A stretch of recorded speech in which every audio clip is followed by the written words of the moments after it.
Et après Deep Purple, l'attente était trop longue. Christian, alors quel est ce musicien classique qui pourrait battre tous les groupes de heavy metal de la Terre? Alors j'ai beaucoup cherché, comme vous vous en doutez. André Rieu. Non, pas André Rieu. Non. Et, André Rieu qui venait de Maastricht, comme chacun sait. Mais non, c'est pas lui. Mon premier choix était Beethoven. Non, pas à cause de Roll Over Beethoven, qu'on a déjà écouté. Peut-être pour son énergie rythmique, ou pour son personnage de Pizarro dans son opéra Fidelio, vrai bad guy satanique accompagné par un orchestre éructant, très métal. Mais la raison profonde, évidente, même si un peu facétieuse, j'en conviens, est tout autre. Beethoven était, comme chacun sait, sourd, ce qui lui confère une vraie solidarité avec les Tony Iommi, Ted Nugent, Pete Townshend, Brian Johnson, autres célèbres musiciens sourdingues. Mais eux, c'était d'avoir joué trop fort, ce qui ne devait pas être le cas de notre cher Ludwig. C'est une occasion de parler du péché mignon des métalleux. Savez-vous que le livre Guinness des records nous indique que le groupe Manowar avait été radarisé à 139 décibels, ce qui est équivalent à un Boeing au décollage. Je ne sais pas si notre vieil opéra du Rhin résisterait à un tel traitement. Plus sérieusement, Bertrand aussi s'inquiète. Je pense qu'il s'inquiète, effectivement. Mais ne vous inquiétez pas pour le 29 avril. Je suis sûr que nos musiciens resteront raisonnables en termes de volume sonore. Plus sérieusement, aussi, quels autres compositeurs classiques pourrions-nous convoquer aujourd'hui ?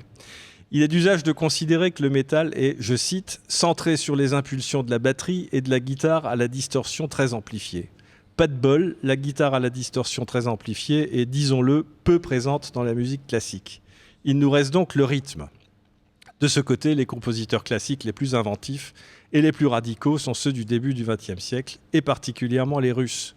Il y a quelquefois dans Stravinsky, mort en 1971, et dans Prokofiev, mort en 1953, le même jour que Staline, une bonne nouvelle et une triste nouvelle en même temps, une utilisation sauvage, violente et obsessionnelle du rythme, très innovante dans la musique classique, et pas en reste de la section rythmique la plus solide du métal. Et qui sait, ces deux compositeurs très protéiformes, très savants et très instinctifs à la fois, auraient peut-être été séduits par notre événement strasbourgeois. Bertrand Rossi, qu'en pensez-vous? Merci beaucoup Christian pour cette chronique. Bertrand Rossi, Stravinsky, Prokofiev, métalleux dans l'âme. Oui, mais je veux bien le croire, effectivement.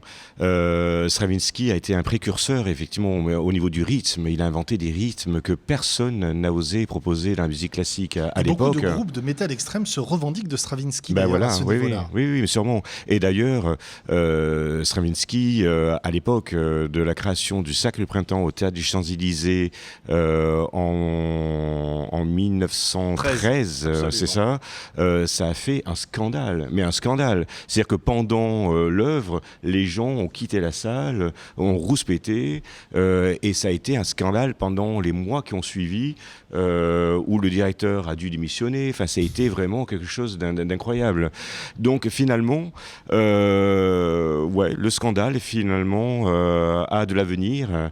Et je pense que des Stravinsky, des peintres comme Picasso qui ont créé des scandales et bien d'autres, on ne va pas tous les citer, et bien plus tard, finalement, on leur donne raison. Et je suis persuadé que organiser un festival métal à l'Opéra, eh bien, il y en a d'autres qui vont nous copier dans les prochaines années ailleurs. Voilà, mais mieux vaut être toujours les copiés que les copieurs. Absolument. Alors, on va revenir justement à ces accointances, ces rapprochements. Montserrat Caballé, qui est quand même l'une des plus grandes figures du chant lyrique, elle a quand même eu des duos avec, entre autres, Freddie Mercury. Il y avait cet hymne pour les Jeux Olympiques de Barcelone en 1992. Elle a également eu un duo sur une reprise de Queen, Bohemian Rhapsody, avec le chanteur d'Iron Maiden, Bruce Dickinson. Bruce Dickinson, au sujet duquel la soprano et prof de chant américaine Claudia Friedlander déclare « Je n'ai que de l'admiration pour lui. Il parvient à délivrer une rythmique intense sans perdre son legato et son momentum musical, des choses avec lesquelles beaucoup de chanteurs classiques ont du mal, surtout lors des nombreux staccato dans les œuvres de Donizetti ou de Bellini. » Elle a également des grands mots du même genre pour Rob Halford, chanteur de Judas Priest. Donc ça veut dire qu'il y a quand même des gens de la musique classique qui viennent dire leur admiration du milieu opposé métal. Oui, de plus en plus d'ailleurs. Il y a les musiciens classiques, des chanteurs lyriques chantent de la variété, par exemple, ou du rock, ou il y a cette ouverture là aussi qui est nécessaire. Alors après, il ne faut pas non plus que ça soit une caricature non plus. Ça, c'est un peu le problème. On met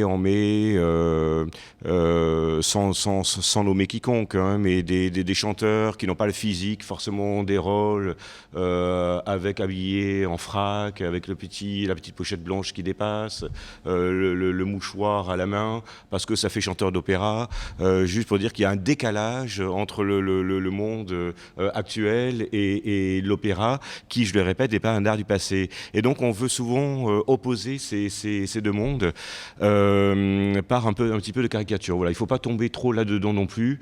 Moi j'ai vu, il y a une bohème encore qui est passée sur Arte il y a 2 jours, où Tosca, qui a été souvent interprété par Montserrat Caballé, a été interprétée à Baden par Christine Opolais, qui est une fille absolument sublime, mais belle, délicieuse. Elle avait vraiment le rôle du titre, et c'est ça aujourd'hui. On essaye quand même. C'est fini les Castafiore, c'est fini l'époque des personnes auxquelles on ne croit pas à l'heure d'Internet, à l'heure de l'image. On doit vraiment, les metteurs en scène font beaucoup d'efforts là-dessus, croire vraiment ce qu'on voit. Donc voilà, c'est très bien effectivement que les chanteurs lyriques aillent vers un autre style de musique, ce qui est le cas aujourd'hui. Cecilia Bartoli notamment. Oui, voilà, absolument. Mais elle le fait très bien d'ailleurs. Elle le fait très bien. Voilà, avec du jazz notamment. Voilà, il faut pas qu'on se serve de l'opéra pour tomber dans la caricature. Il faut que ça vienne du cœur. Il faut que ça vienne du cœur. Il faut vraiment, voilà, tout le monde n'est pas capable de le faire aussi. Il faut en avoir envie, et il faut avoir aussi le talent pour chanter d'autres styles de musique que la musique classique. Merci beaucoup Bertrand Rossi, merci l'admirable Nelson, merci Christian. Le mot de la fin avec vous Corinne, quelques infos pratiques encore pour qui voudrait rejoindre cette folle aventure du Melletal Opera Art qui se tiendra à l'Opéra National du Rhin à Strasbourg le 29 avril. Alors pour ceux qui veulent rejoindre l'aventure, il y a déjà forcément les personnes qui achèteront leur billet et qui viendront vivre l'événement. Après au niveau des bénévoles, on en prend. On les accueille à bras ouverts parce que c'est vrai que forcément il y a beaucoup de travail sur un événement comme ça. Donc on a déjà une bonne liste de bénévoles et on est toujours prêt à en avoir d'autres. Ensuite, pour participer, on a une association. Donc une association, ça veut dire qu'on peut y adhérer. On peut, si on a des idées, si on a envie de participer là-dedans, de faire partager son savoir-faire dans l'événementiel, il n'y a jamais eu de souci pour ça. Et il ne faut pas être soit métalleux, soit classiqueux. Ah non, tout pas le du monde est tout. le bienvenu. Et puis cette association porte ce premier projet de métal opéra, mais elle va faire aussi plein d'autres sortes d'événements. Donc du coup, toutes les bonnes idées un peu farfelues, un peu curieuses sont les bienvenues.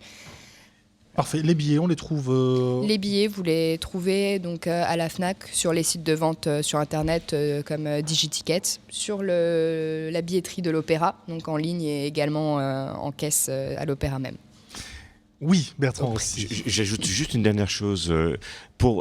Si nous refaisons l'expérience l'année prochaine, je l'espère, il y a vraiment quelque chose que nous devrions faire. Une création avec vos musiciens, non ? Oui, aussi, de toute façon, mais pourquoi pas ? Mais pour inciter le public à se croiser, ce serait de se dire... Une place achetée pour le métal, une place offerte pour l'opéra, une place achetée pour l'opéra, une place offerte pour le métal. Et donc ce serait vraiment la manière de solliciter les croisements des publics de manière un peu plus assidue. Dans le même ordre d'idée, vous pourriez faire une place achetée à l'opéra, une place pour la laiterie, quoi. Pourquoi pas ? Oui, c'est à peu près ça. C'était dans l'idée, effectivement. À voir avec la laiterie. Merci à toutes et à tous de nous avoir accompagnés ce soir pour ce nouveau numéro de C'est quoi le titre ? Alors, pour nous quitter, j'ai choisi un morceau du Prague Symphony Orchestra avec Nigel Kennedy au violon solo. C'est Jazz Coleman du groupe Killing Joke qui a créé les arrangements. Le morceau a été écrit par Raymond Zarek, dont tu parlais tout à l'heure, et Jim Morrison. Voici la version orchestrale de Riders on the Storm des Doors.